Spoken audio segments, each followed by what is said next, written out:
Podcast Ofício das Leituras. Ofício Bienal Ímpar. Sexta-feira da quinta semana do Tempo Comum.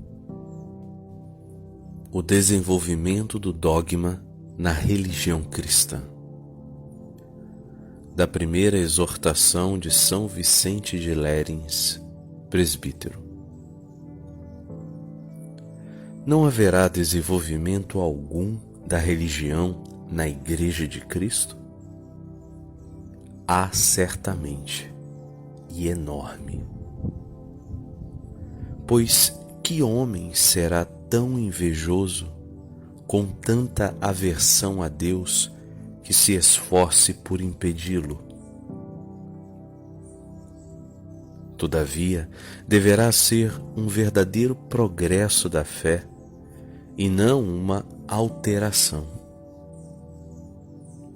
Com efeito, ao progresso pertence o crescimento de uma coisa em si mesma. A alteração, ao contrário, a mudança de uma coisa em outra. É, portanto, necessário que, pelo passar das idades e dos séculos, cresçam e progridam, tanto em cada um como em todos, no indivíduo como na Igreja inteira, a compreensão, a ciência, a sabedoria. Porém, apenas no próprio gênero, a saber, no mesmo dogma, o mesmo sentido e a mesma significação. Imite a religião das almas o desenvolvimento dos corpos. No decorrer dos anos vão se estendendo e desenvolvendo suas partes, e, no entanto, permanecem o que eram. A grande diferença entre a flor da juventude e a madureza da velhice.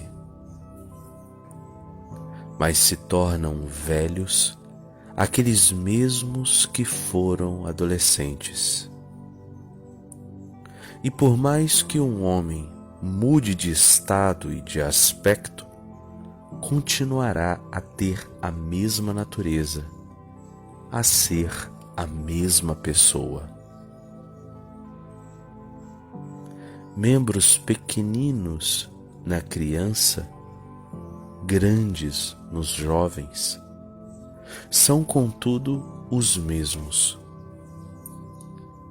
Os meninos têm o mesmo número de membros que os adultos. E se no tempo de idade mais avançada, neles se manifestam outros, já aí se encontram em embrião.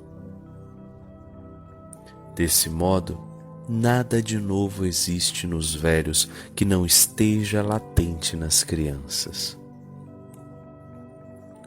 Por conseguinte, esta regra de desenvolvimento é legítima e correta. Segura e belíssima a lei do crescimento. Se a perfeição da idade completar as partes e formas sempre maiores que a sabedoria do Criador pré-formou nos pequeninos.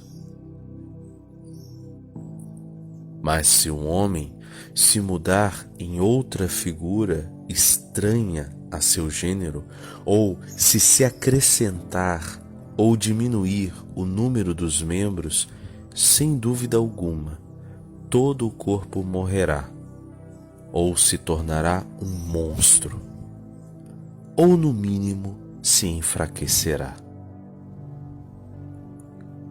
Assim também deve o dogma da religião cristã seguir estas leis de crescimento para que os anos o consolidem, se dilate com o tempo, eleve-se com as gerações.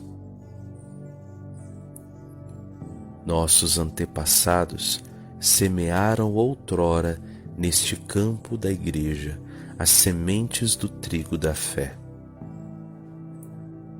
Será sumamente injusto e inconveniente que nós, os pósteros, em vez da verdade do trigo autêntico, recolhamos o erro da simulada cisânia.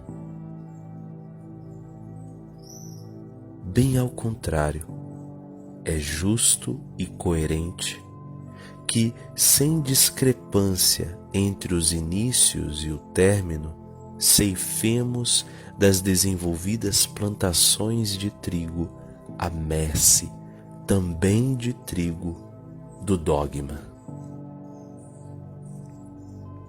E se algo daquelas sementes originais se desenvolver com o andar dos tempos, seja isto agora motivo de alegria e de cultivo.